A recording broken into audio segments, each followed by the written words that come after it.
Episode 12, we answer why are home inspections important and when can I back out of a real estate deal?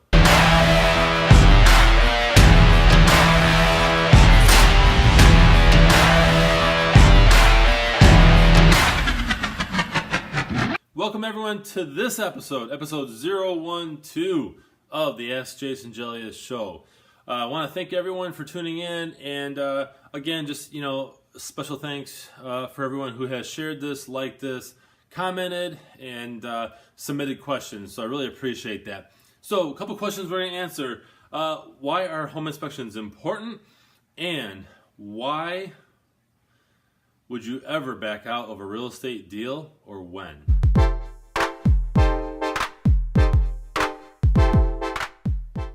Somebody was asking me, why are home inspections so important? People who are experienced in real estate or have pretty much bought a home preach about this, that you should always have a home inspection. So, home inspections are a choice, okay? And a lot of times they can reveal basic stuff or some major stuff, depending on what is going on with the home, the age of the home, things like that. So, I always recommend that you get a home inspection because you want to know what's going on with the house. You see the outside of the home when you first see the house, when you went on a showing with your agent, and you're looking and you see, a beautiful kitchen, and you're seeing nice basement, maybe it's finished, whatever the case may be. But an inspector is going to go in the attic, in the crawl space, in the basement, in every nook and cranny of the house. And so you want to make sure that you hire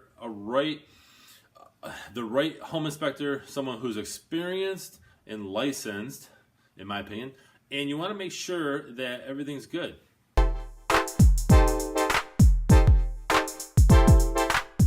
When are you able to back out of a real estate deal?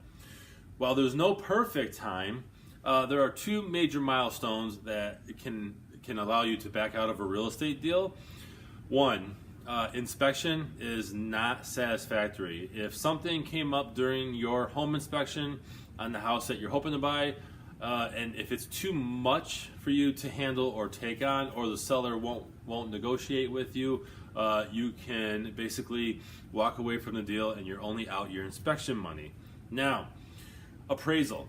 Let's say appraisal doesn't come in where it should, and you're doing lender financing and you're not willing as a buyer to put money down above the value, okay? Meaning if a house appraises for 150 and you offered 160, you're going to be in that house long term and you're putting a lot of money down, so you may want to put down an extra 10 grand or split the difference with the seller so that you can move forward, and hopefully you'll make it up on the selling side when it's your turn. Usually inspection and appraisal, those are the biggest points in the transaction where you can actually walk away from a deal. Ultimately, you can walk away from a real estate deal at any time. However, you may lose your deposit and you may have some legal recourse, okay, from the seller. So just know that the most common points to walk away from a real estate deal are inspection and appraisal. Keep in mind, I want to talk about contingency. So if you have a contingency, let's say, to sell your home, but you've done inspection and you've even gone as far as to do appraisal, right? If you have a contingency to sell your current place as a buyer, and you're the seller on your house, and it doesn't sell and you don't get a buyer, well, then, you can basically walk away from the real estate deal, from the house that you're trying to buy. So just know, home inspection and appraisal are the top two time frame, when you can walk away from a real estate deal. And if you have a contingency, let's say you have to sell your house within X amount of days, or at least get a buyer for it, things like that will allow you to walk away from a real estate deal. Special thanks to everyone who watched this show.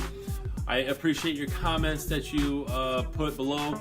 I appreciate you liking and sharing and subscribing, things like that. So this is a weekly show. For those who don't know, I publish this to YouTube every Thursday. Sometimes it's during the day, sometimes it's in the evening. It just depends on my schedule. But This is for you. This is valuable content as I answer these questions. So submit your questions to me. You can put your questions in the comments below, or you can go to it'sallabouttherealestate.com.